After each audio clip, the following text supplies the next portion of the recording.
آدم والناس اليوم تبليسة في مقابلة ليل ضد تروا في الدوري الفرنسي، وهذه هي اللقطة اللي تبليسة فيها. شوف هنا يا آدم والناس قبل ما يطيح دوموند شونجمون، عرفها بلي إصابة خطيرة بعد 8 دقائق برك من قلعة المباراة.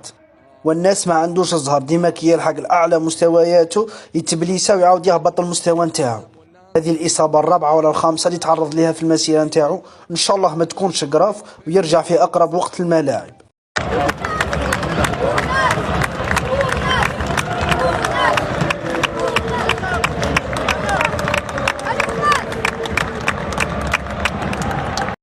آدم والناس اليوم تبليسة في مقابلة ليل ضد تروا في الدوري الفرنسي، وهذه هي اللقطة اللي تبليسة فيها. شوف هنا يا آدم والناس قبل ما يطيح دوموند شونجمون، عرفها بلي إصابة خطيرة بعد 8 دقائق برك من قلعة المباراة.